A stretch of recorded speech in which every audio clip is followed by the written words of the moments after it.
Ever wish for a safe place to have conversations that need to be had? A place where you could say the things that need to be said? Well, welcome to Hope4Med. This is Hope4Med, new day for med, for us, by us, and just for us. This is Hope4Med, this is Hope4Med, new day for med, for us, by us, and just for us. This is Hope4Med. Welcome, everyone, to the Hope4Med Podcast with me, Dr. JB. Today's featured guest is Jim Damron. He is a respiratory therapist with over 20 years of experience who transitioned out of that role to become an author, a speaker, a professional coach, and a burnout specialist. Welcome, Jim. Thank you so much, Dr. JB, and for having me on. So, Jim, we're going to go ahead and start from the beginning. So what made you decide to become a respiratory therapist in the first place? Yeah, I lost a bet. No, I'm kidding. No, really what it was is my first major career was scuba diving instructor. So I taught students of all kinds in the sport of scuba diving, and I had a lot of doctors and nurses who were students, and one of those talked me into, I was always concerned and interested in medicine, and they talked me into looking into the pulmonary field. And so I did, and because there was a lot of factors that related to one another in terms of diving and the physics and the science behind it with respiratory. So I looked into it, and I thought, yeah, this is a way to get in the door, and it's a fairly quick way to get in the door, because I wasn't convinced with medical school, even though I was technically pre-med and undergrad. I thought this just doesn't seem right for me, but I still was interested in the medical field. So I chose respiratory, jumped in, and the rest is pulmonary history, as they say. 23 years. I still do it part-time, a day or two a week, just to kind of keep my skills up and to keep my foot in the door, as it were. Okay, perfect. And so what did you like about being a respiratory therapist?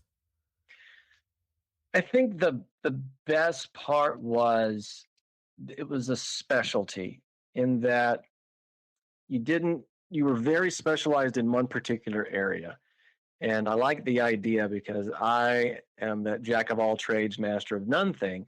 And you always want what you don't have. And that's just the way it is. So I wanted to have something that I could kind of specialize in. And respiratory was just this particular area of pulmonary and all about the respiratory system.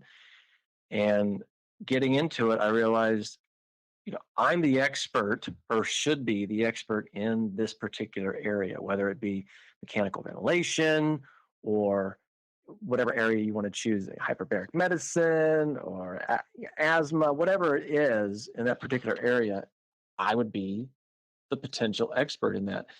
And getting into it and studying it and practicing it, there was that element of being an expert in a particular field, but also, to be quite honest, there lacked the heavy responsibility and the burden that, say, a physician would have, which is, it all kind of rests, at least it all seems to go back to the physician. I am the one that ends up making the final decision.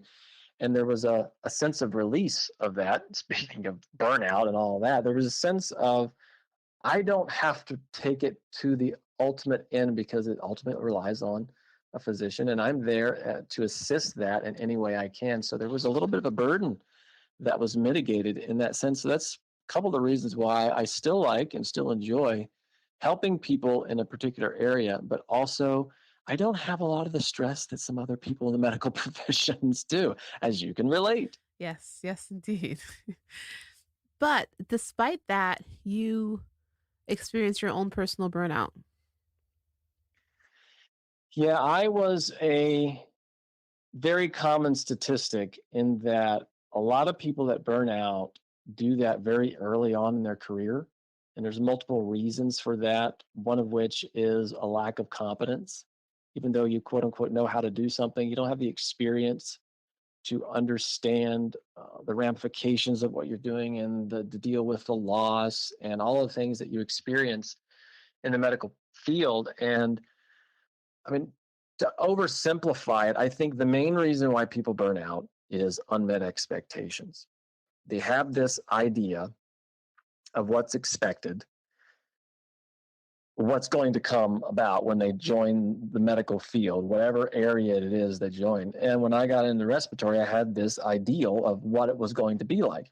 And when I got in, patients were dying and there were chronic conditions and there was nothing that I could do about it. So you get this sense of failure that I can't fix this problem. And not only that, sometimes you can't help the pain and the grief. And then on top of that, you had people that were just not listening and doing, here's the recipe to fix your problem. Don't smoke and don't do all of these things that you're doing to cause this condition or at least exacerbate this condition, but yet they do it anyway. And then they come back and you go, what happened? Well, I smoked 15 packs yesterday. Well, that's part of the problem why you can't breathe. And they're not going to do that. And it becomes frustrating. And in the first 2 years, it was 2 years in, I started to have the feelings of transitioning from the idea that I can't do this today because I'm too stressed to I can't do this anymore. And there's a big shift there in terms of how you're viewing what you're doing. Because when you get to the point where you think, I can't do this anymore, it's too late. The candle has burned out. So year 3, I quit. I quit respiratory, just walked away from it. I had an opportunity. They were laying off people. And I actually had seniority at the place I was working. And I actually took the pink slip, let someone else stay and said, I can't do this anymore. Quit, walked away from it for 6 months. And a lot of people ask, yeah, and then you missed it. You had to come running back. And to be honest, no. Actually, it was a great 6 months. I had no stress. I was teaching. I was tutoring students. And I thought it was great. And then 6 months rolled by, and then I started to think maybe I should ease myself back into it. And that's what I did, very slowly. Okay, so what did that easing look like? It started out working PRN. So instead of just jumping back into the deep end, to keep that scuba metaphor, jumping back in and putting on your tank and immersing yourself in the deep end of the ocean, I just went back 2-3 days a month, maybe. And then probably 3 to 6 months down the road, started to get to part-time and just taking more hours on. And that really helped me. Instead of just flipping the switch and jumping right back in, I eased myself back in. And I think that time off did a couple of things. One, it helped me to realize what it was about medicine that I really wanted to be a part of.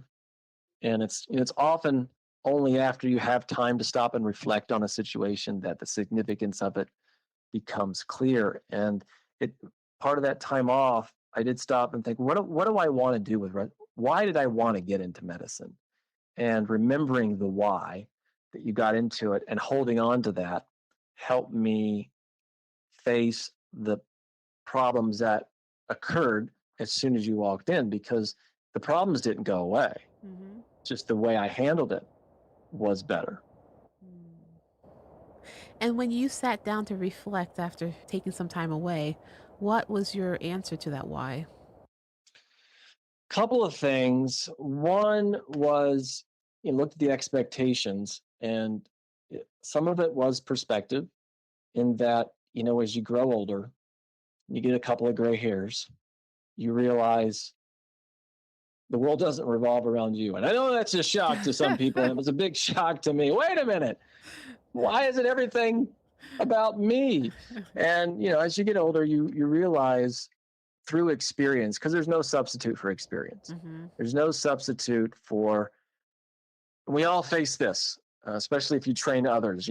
Yes, when you learn this in school, and there's a difference between, I know you read that in the book, yeah, but there's a difference between, okay, now in the real world, as we say, we do this. Exactly. And there's no substitute for actually experiencing that. and going through that. You have to go through that mud and that turmoil and that process of losing patience and realizing that it isn't a loss. You can reframe it. And a lot of it was reframing. I learned a lot of that in seminary and counseling classes, how to reframe a situation and to look at the positive and what is the benefit of what you're doing. I actually walk through this process with somebody. So instead of them being alone, instead of them, grieving as much as they probably could, I can actually walk through it with them. And that actually helped me in the process. So it was all those little perspective changes that can only happen again with experience that really helped change at least the way I looked at it, but also how I experienced burnout. Hmm. Hmm.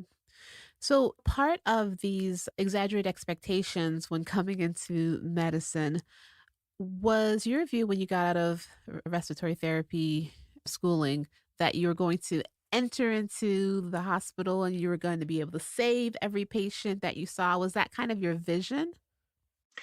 Yeah, I mean, you have this idyllic vision, and it's not to blame any instructor or anything like that, or any guidance counselor that didn't give you the brochure that says you will save everybody. Yeah. But you can't help but think Yeah.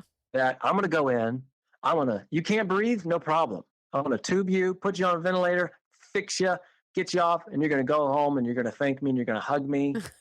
And I'm going to get cards, and there might even be some confetti, Ooh. whatever it's going to be, because you guys were the best. Yes, thank you very much. We handled it. We took care of it. And sometimes there's no family.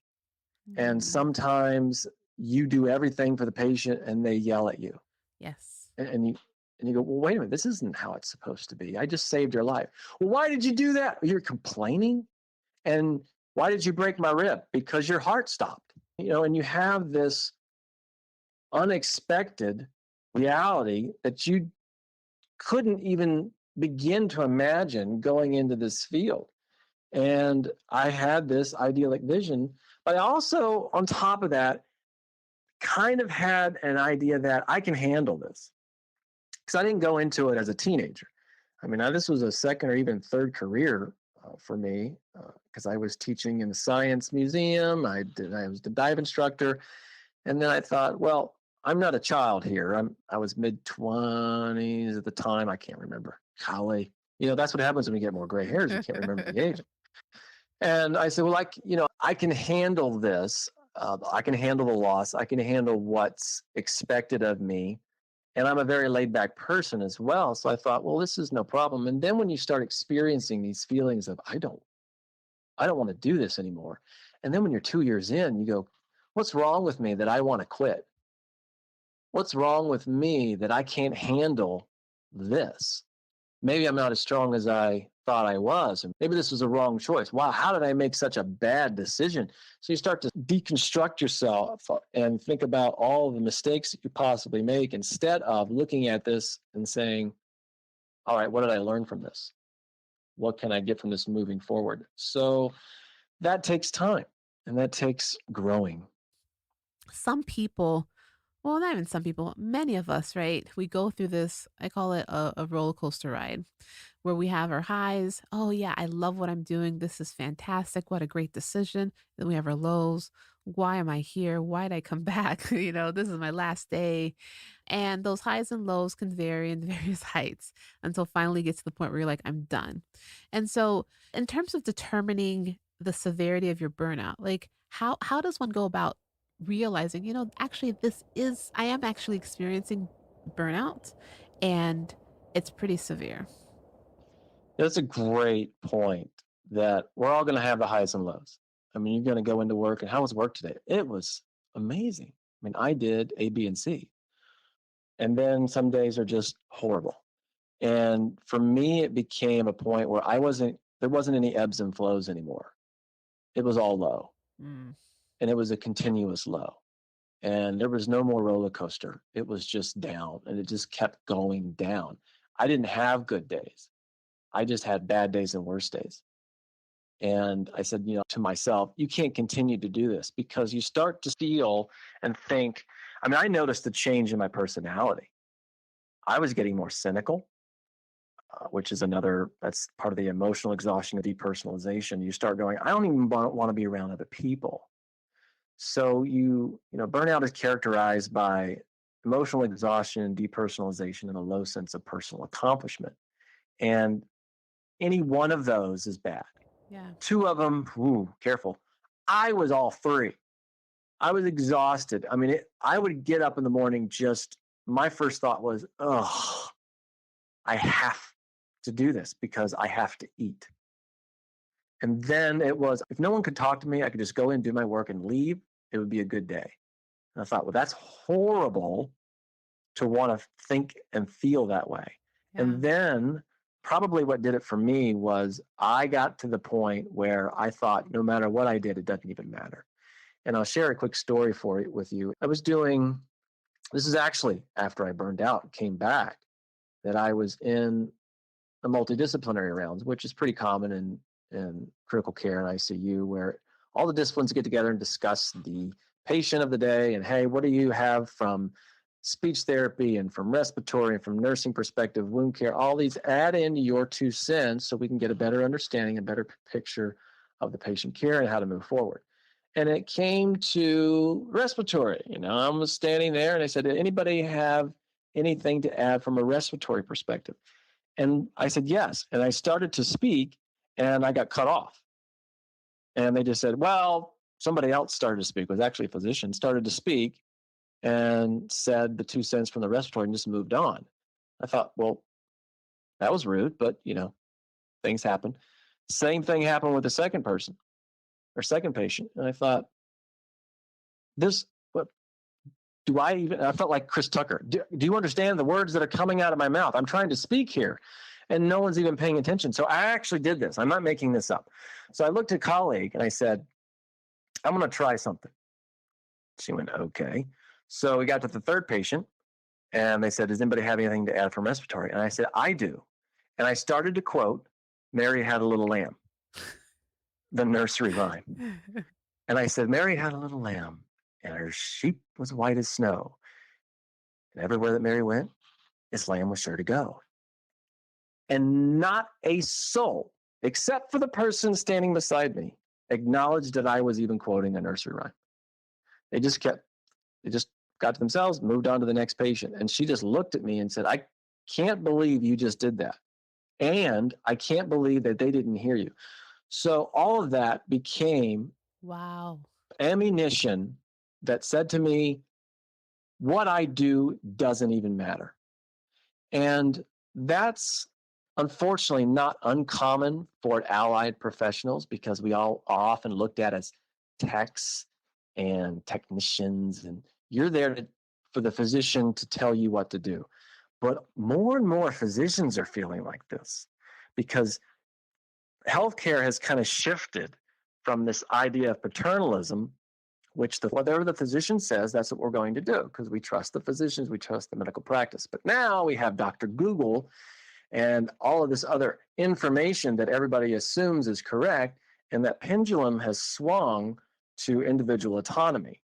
And we are trying to kind of pull that back because it's swayed so far to the one side, because you have patients and family members that not only are asking the physicians and other clinicians to do some sort of therapy, they're starting to demand it. Yeah, it's true. And they're saying, look, I looked it up.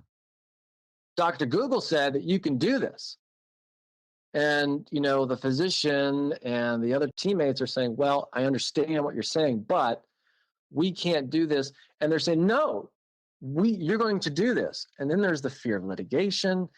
And physicians are starting to feel like, I'm just here for you to tell me what to do, even though that's not the case in every circumstances. That feeling is there. So now even physicians are feeling like they're just a technician.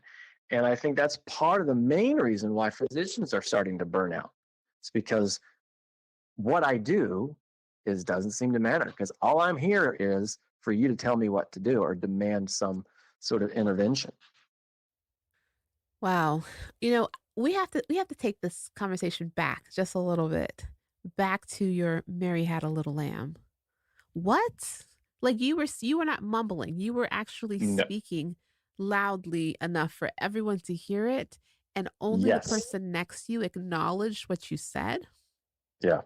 It's chapter 6. I put it in the book because, and I told the person when I wrote the book, I said, I want you to read chapter 6, because I saw her years later and said, I want you to read chapter 6. And she said, well, what? I said, just read it.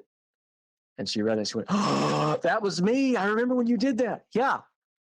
Unfortunately, I wasn't mumbling. I was speaking audibly. I was speaking articulately. And I'm sure they heard some noise, but no one was paying attention because no one cared.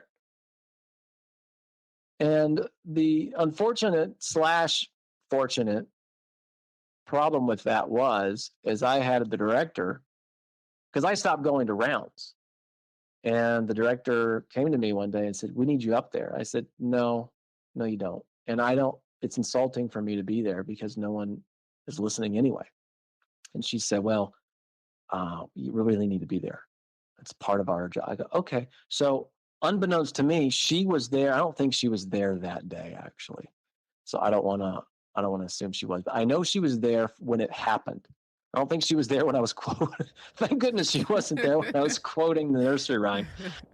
But she was there when they were ignoring me. And when that happened again, because this wasn't a one-time thing, I happened to turn around and I saw her, and I saw just the utter disappointment in her face that, I wish this wasn't the reality.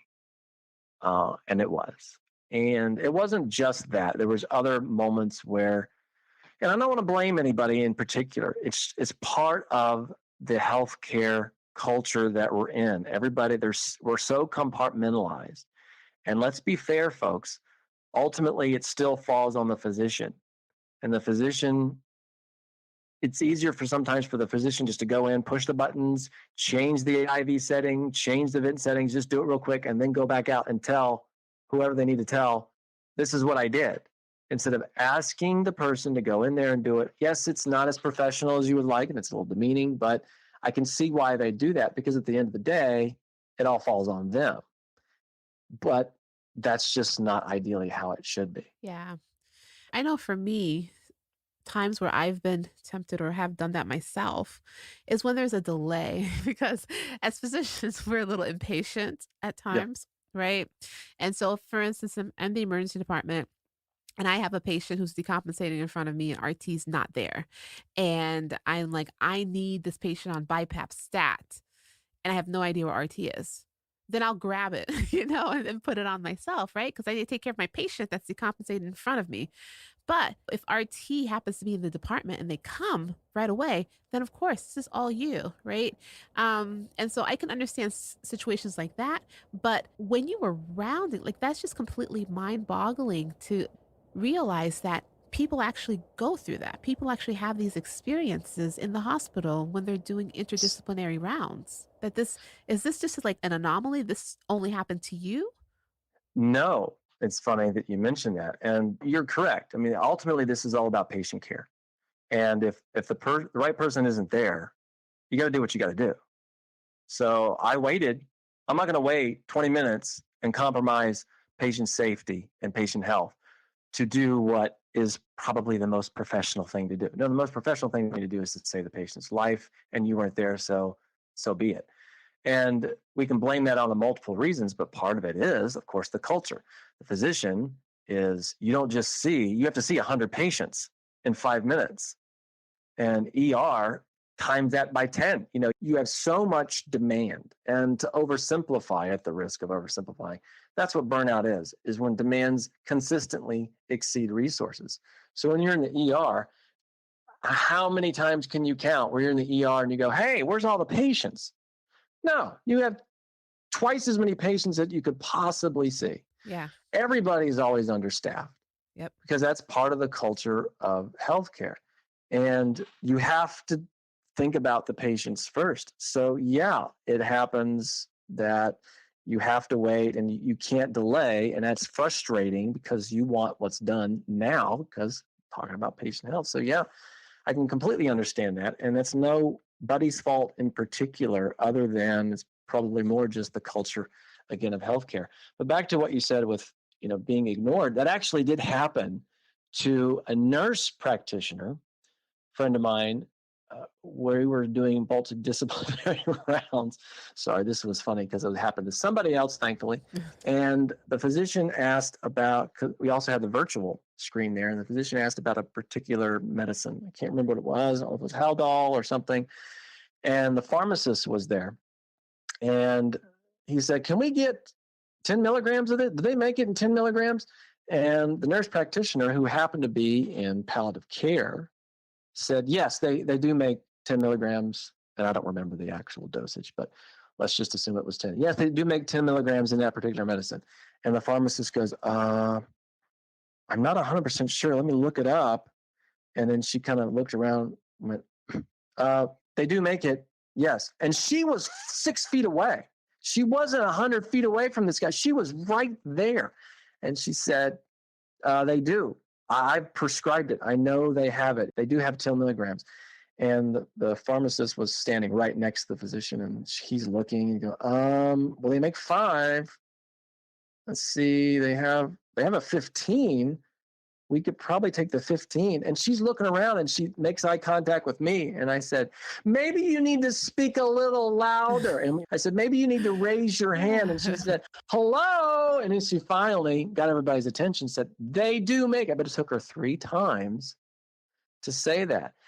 And, it's very easy to say, well, you were just ignored. Nobody cares about you. And the reality probably was, it had nothing to do with they didn't consider you unimportant. It was just that they were wrapped up in their own world.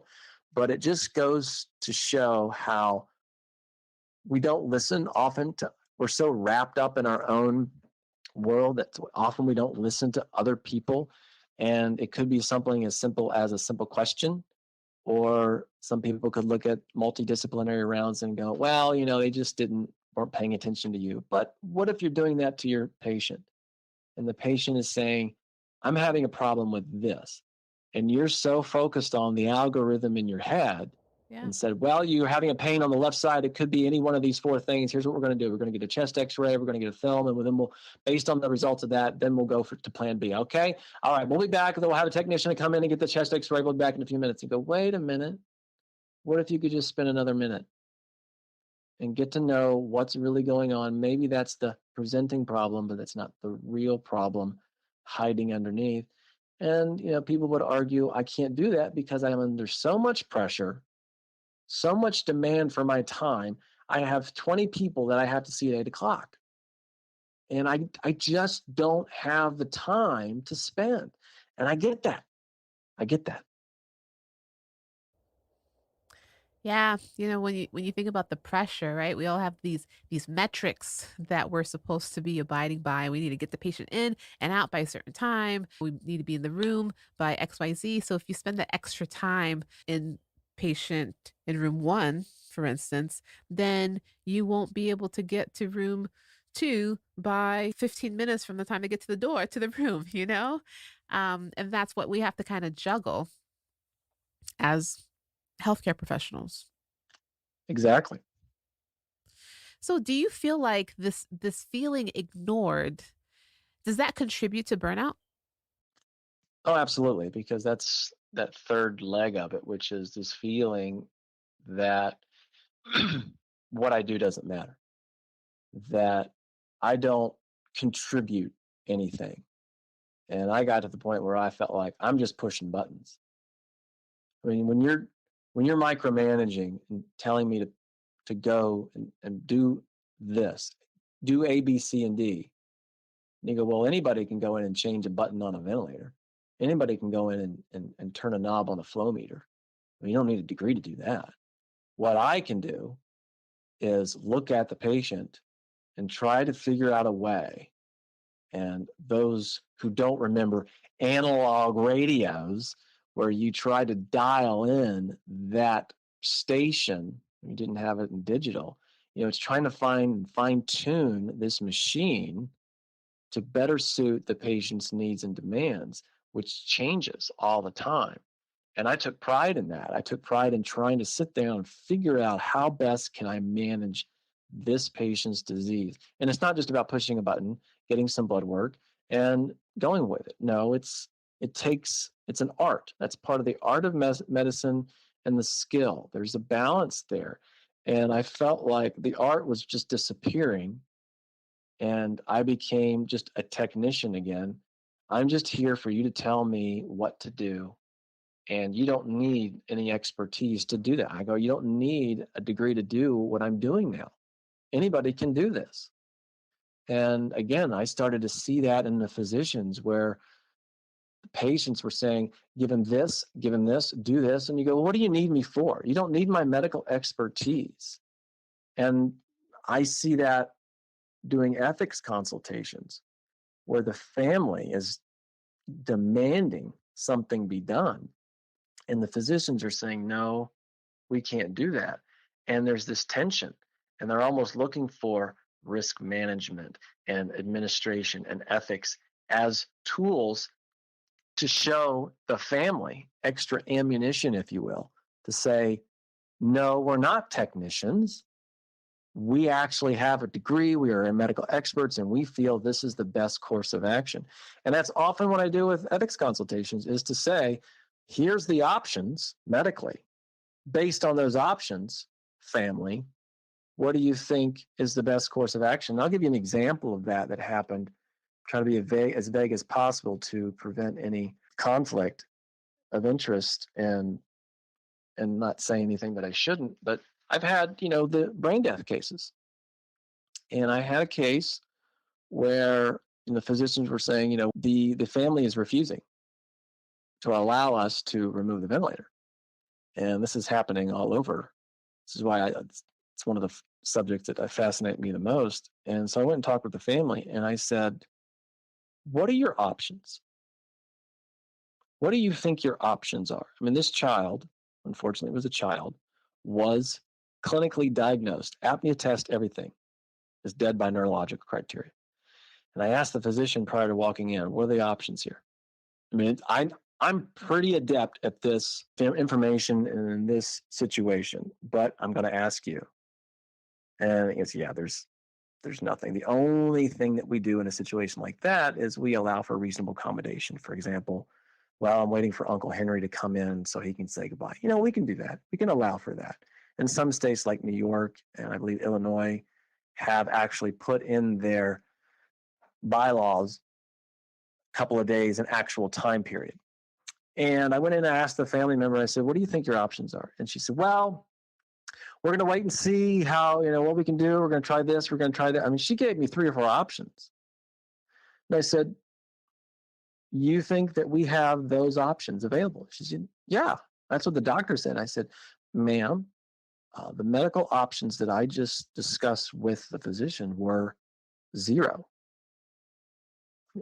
And I tried to explain to her the difference between being diagnosed dead by neurological criteria versus cardiorespiratory. And it's difficult for the family members to see that, because you got to understand from their perspective, they're looking at a screen and they're looking at this number. And you go, what's that top number? That top number in red. Oh, that's a heart rate. Okay. And it says 86. Yeah. Well, what's the number below that? There's a number and then there's a slash and then there's another. Oh, that's a blood pressure. So you got pressure in the blood. Yeah. What's the number below that? That blue number. That's the oxygen saturation. And then what's the number, that orange number? Oh, that's a respiratory rate. And from the family's perspective, they're saying, so you're telling me that my loved one has a heart rate, a blood pressure, a respiratory rate, and an oxygen saturation, and then you're telling me they're dead. Now, the medical professional will say, yes, but we are controlling all of that. Yeah. They're not breathing, we're breathing for them. And because we're breathing for them, their heart is still pumping. They don't hear any of that. They're looking at that and going, how can you tell me this patient's dead when they have all their vital signs? So it's really difficult for them to understand and to make that transition. Plus, you have the trauma and the grief of losing a loved one, especially it's a child. And that's what I've seen, that the physicians get so frustrated, and not just physicians, the medical staff, they get so frustrated. They go, I can't do what I know needs to be done because of litigation, because of fear of repercussions, and I need to know if administration's behind me. because I know this isn't a patient anymore. This is a corpse, as awful as it is. But I can't do what I want to do. There's that moral dilemma. Yeah. And then if I'm just here for the family to tell me what to do, then what do you need me for? Then what I do doesn't seem to matter much. And that adds into all that burnout. Yeah. That's so true, because so often it feels like you don't have that back, you don't have that support. And so if you go ahead and take a stance, say, no, we're not going to do anything more, then you might find yourself in a hot seat, maybe at an M&M in a month or two. Yes. And I think that's what COVID did for us. COVID, again, burnout is when demands continuously exceed resources. So when you have something that you can't control, because often I like to break down stressors into two categories: life situations and lifestyle. By and large, you can control lifestyle. That's your diet, your exercises, how you cope with things, and your breathing techniques and meditations and all those things that tend to help mitigate and decrease and limit burnout. You can control those by and large. But what you can't control is life situations. You can't control people's opinions. Unfortunately, you can't seem to control politicians, and you can't control something like a pandemic. Yeah. So when you have this massive demand on top of all the demands that you had, I think what COVID did is it exposed how right on the edge medical professionals are of burning out. Yep. And they say, oh, COVID caused people to burn out. No, COVID was the last straw. Mm-hmm. It just pushed people over the edge. They were already on the precipice. But when you throw in this massive demand on top of an already teetering healthcare society and culture, and now not only do you have a limited number of resources, but now, and I was on the committee that had this draft this policy of, we have to decide, what if we run out of ventilators? What if we run out of staff? And I think one of those telling that we had to answer two questions when it came to COVID, and that was this: what do we do if we run out of resources? And who makes the decision? So let me rephrase that. Who gets the limited resources, and who makes the decision who gets the limited resources? And I was talking to a physician, and he brought up an excellent point. When you start, because the common response was to have a triage committee, if it gets to this point where we're in this mode of triage and having to go to limited resources, we have 100 vents and we have 300 patients that need it, or whatever the case may be. All right, well, if I as a physician have to decide who gets the resources, then who's my patient? Because the physician's job is to advocate for their patient. Well, if every physician is advocating for their patient, it doesn't get anywhere. So if you have a committee formed of who else, doesn't matter who it is, whether they're physicians and healthcare professional, ethicists, et cetera, if they're the ones making the decision, then I don't have control. You want to talk about losing autonomy. Yeah. And you have that stress added into the idea of, I'm trying to prevent myself from getting sick. I'm trying to keep patients alive, and I'm watching patients die left and right. And now you're telling me that there's a potential that I'm not going to even be the one to make the decision to advocate for my patient. So then who's my patient? Is it the one in front of me, or is it everybody that potentially may come in? Yep. And that really pushed people over the edge. And unfortunately, there was, Dr. Lorna Breen was a perfect example of being pushed over the edge, and she took her own life. And that's the ultimate horrible end of sometimes burnout and this idea of depression. And, who's to say what was going on with her prior to, but, that's the horrible end result sometimes of feeling like what I do doesn't matter. I'm emotionally exhausted and I just can't take this anymore. Yeah. And part of that, though, is feeling like you're the only person that feels that way. Yeah. Right? Because if there's more than one person feeling that way, you may not get all the way to the point where you feel like your only way out is suicide. I think part of it is, what is wrong with me that makes it that I am feeling this way, right? There must be something inherently wrong. I just can't handle it. I can't cope. There's something wrong with me, when in fact it's not you. It's the situation that you find yourself in. Yeah, you're exactly right. That's an excellent point, because there is a stigma associated with any mental health issue. And we would associate severe depression, suicidal ideation. Those are mental health issues. And when you're a physician, especially, you're the one that everybody comes to for help. And then if you are standing there thinking, I can't even deal with this situation, I should be able to handle this situation. I'm the one that people come to for problems, and I can't handle my own problems. And I must be the only one, like you're saying, because everybody else seems to be fine. Yeah, And the reality is no, nobody else is fine. that's correct. Just about everybody else is having the same thoughts as you, which is anybody else having this problem? And it goes back to the classroom. You being in a classroom, and does anybody have any questions? And nobody raises their hands. And it takes one person to raise their hand and say, I don't understand what you just said. And then 20 other people go, yeah, I don't either. I don't either. I didn't get what you just said. And they go, wait a minute, why didn't you all ask the question? Because everybody was afraid to be the one Yep. that admitted, I don't understand, or in this case, I'm having a problem. But when one person does, when one person stands up and says, this is happening to me. I mean, you look at the Me Too movement and all of these harassments and assaults that are happening towards women. Well, it took 1 to 2 people to finally say, I'm not doing this anymore, and I'm bringing this to the light. And then all these people seemingly come out of the woodwork, and you go, wait a minute, this is actually happening everywhere. Exactly. And of course, specifically in Hollywood and entertainment industry, but not just there, but it's just very prevalent there. But then you start to realize this is actually more systemic than we thought.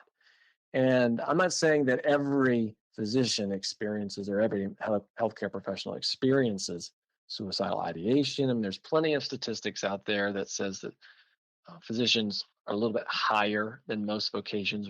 They say anywhere from 1 to 1.5 to 3 times more. It depends on the study. That's why I love studies. I mean, it's basically any data that you want, you can find. And not to diminish statistics, but I'll jump on that in just a second. But you're right, that idea that I'm alone and I'm the only one experiencing this. And that, going back to your original question way back when, which is, well, how did you get into burnout? Burnout, where did that come from? It really came from me stopping and asking people, nurses, healthcare professionals, physicians, educators, what's the number one problem that you're facing right now? And everybody said, oh, burnout. I said, burnout, really? I thought I was the only one. I mean, I don't know anybody else that quit and came back. And everybody said, oh, yeah, I've been through that. Some of them didn't quit. Actually, most of them didn't leave the profession. They just went through a period of, they were just burned out. And that's the thing. You can still work and be burned out. You can still function. You can still treat patients. You can still assess them. You can sit behind a computer screen and chart until your eyes bleed, as they say. You can still function and be burned out. You'll be less effective, but you can still do it. And that's how we convince ourselves, well, it's just one of those things you go through. And it's not just you. Mm-hmm. Yeah, part of tackling the stigma is talking about it, having conversations like you and I are having, sharing stories, so that people realize that they're not alone. Yeah, and that's part of the reason why I wrote. I hate to have a shameless plug, but that's part of the reason why I wrote the book was, one, I wanted to have a book. I said, I want to have a book. And it was just one of those dreams. So I wrote down these personal narratives and personal stories. And what was ironic is and I said, I'm going to focus on burnout and have some tools to help you manage burnout, et cetera, et cetera. That was my idea. But what I found was, it wasn't the tools that I came up with to manage burnout that was the most helpful. It was actually writing the stories. because by writing the stories, it gave me time to reflect on that situation, find the significance and the meaning and the opportunity. What did I learn from that? But it's therapeutic. And I said, this was therapeutic alone, just me in front of a computer screen or in front of a piece of paper, writing down the thoughts, the feelings that I was having, and then also looking at it from another perspective, i.e., the family or the patient, which increased my empathetic skills. And it was looking at it from their perspective and reflecting on my own perception and idea of that situation that really helped me get through this and protect myself down the line. So I'm a big proponent of narrative medicine. That was the first class I took in my graduate bioethics program, was narrative ethics, and about using narration, narratives, and personal reflection to help you deal with what's going on and getting that out and sharing that like you're doing. That's why, these podcasts and what you do and getting the word out and getting the exposure and the awareness is going to help people realize that I'm not the only one going through this. There's lots of people going through that. And that's one of the benefits. There's a lot of negatives, but it's one of the benefits of social media. Yeah. And in your case, you stepped away for a few months and then you slowly made your way back in, and then you're still incorporating your work as an RT till this day, Yes. which is great because with Hope4Med, I've been featuring a variety of people. And of course, when you become enlightened that, oh my goodness, I actually am burnt out, some people may leave medicine. But the goal of Hope4Med isn't for people to leave, but it's to make our experience better, to really take into consideration our wellness and make that more central. And by realizing that, yes, we need to have a focus on our mental wellness as well as all other aspects of wellness. So it sounds like to me, you came back in and you realize that, maybe working full time as a respiratory therapist isn't the best for you in terms of your mental wellness. Maybe you need to just continue being able to work just a few days a week and pursue some of your other passions. Yeah, that was part of what I call finding your niche. And every discipline has different areas. And that's what happens a lot is, you get into medicine and you go, well, do I want to be a general practitioner? Do I want to focus on dermatology? Do I want to focus on dermatology, emergency medicine? What do I want to focus on? And you learn that. And the same thing happens in nursing, same thing happens in respiratory. Usually respiratory has a lot less avenues to choose from. And I realized very early on that I have to be teaching. I have to be learning, which is really the motivating catalyst behind that, because the best learning you can do is teaching, in my opinion. So I was teaching prior to going into medicine, and I got away from that, and I realized I have to be doing that. Or that, to me, teaching was a huge resource. So it's like having extra fuel in your tank. I can handle some of those demands if I'm doing some education. So I realized after I left and came back that I need to be incorporating that. So I took every opportunity to teach and to teach all kinds of different disciplines. And then it was years later that I said, I want to try to do this as a career as well. So I started to speak and started getting the training to speak professionally, and also create classes and courses and still incorporate that resource of teaching and educating and helping others, not just with burnout, with medical ethics and whatever the topic may be, because that was my niche. That was what refueled me.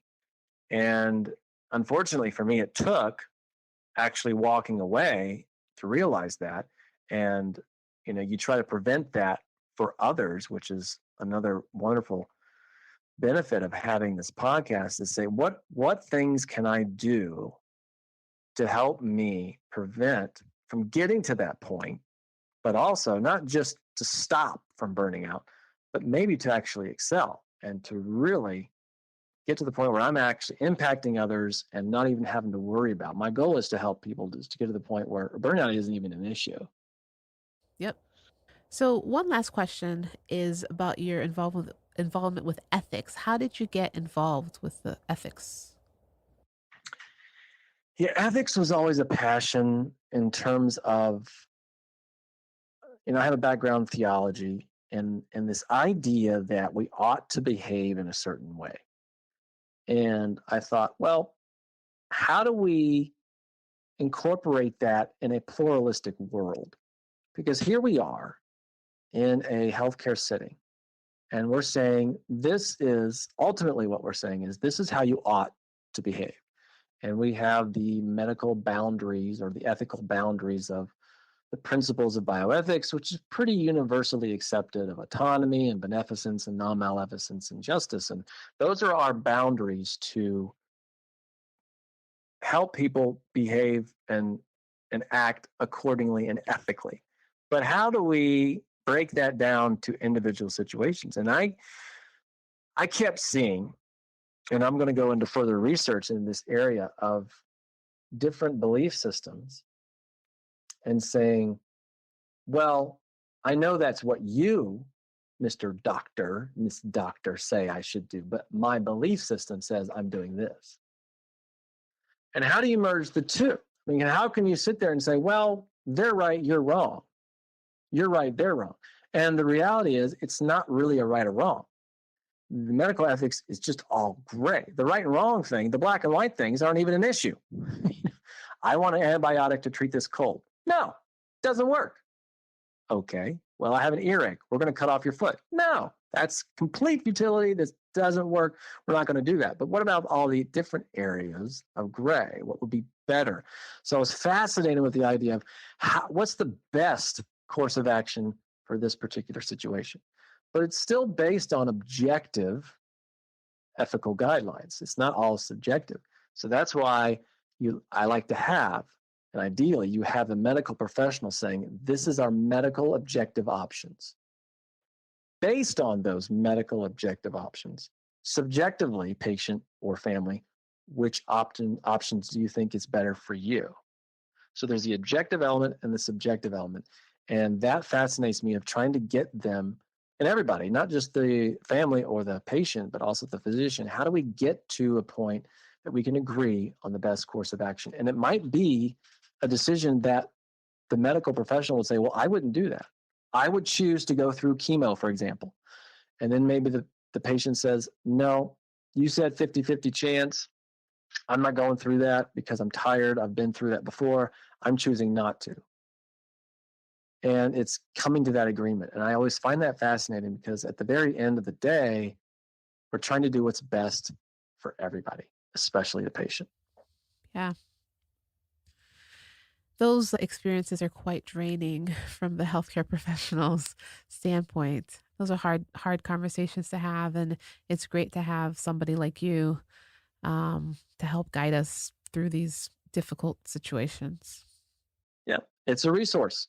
And that's ultimately what it is. If you can provide a resource for somebody because of how medicine has progressed, and not to extend it further, but you go back 150 years and you say, well, doctors didn't have to deal with this. They're doctors and they were lawyers and they were theologians all at once. Yeah, because medicine wasn't that complicated 200 years ago.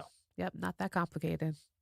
Now it's so much more, and it's more and more complicated every day because as technology advances, so does the complexities of the issues. And in its wake are these ethical dilemmas. And if you can provide a resource to a physician, to a staff member, and to a family member to navigate these waters, then it's better for everybody.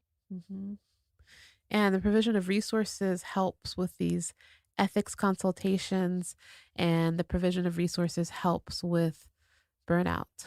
So Yeah. I thank you. I thank you so much for that. So we are nearing the end of our time together. And so I have a couple last questions for you. First one is, if my listener wanted to get in touch with you, Jim, how can they do so? Best way is to go to the website, which is jimdamron.com. No E, so it's JIMDAMRON.com. And you can reach me there and also get some more information. And that's the easiest way if you want to connect, or you can connect with me on LinkedIn. That's primarily where, that's pretty much the only social media I do. I have to set my limits and my boundaries. So you can just connect with me on LinkedIn as well. Okay. And then do you have any last minute words of wisdom for my listener? What I would leave with is what you brought up, which is you are not the only one experiencing this. Whether it's burnout, whether it's this stigma of depression, and you don't want it to get to a point where you not only can't do it today, but you can't do it anymore. And on the very rare occasion, maybe it isn't for you. But for the most part, I think for the overwhelming majority of people, this is something that you may experience, but there are resources. There are ways to not only navigate it, but to get through it better on the other end. Just don't think that you're alone. Yeah. Who says a doc can't rap? DOCTORJB. The greatest doctor to ever touch the mic. The greatest podcast ever broadcasted or pre-recorded. Come learn some. Each one teach one. I'm done.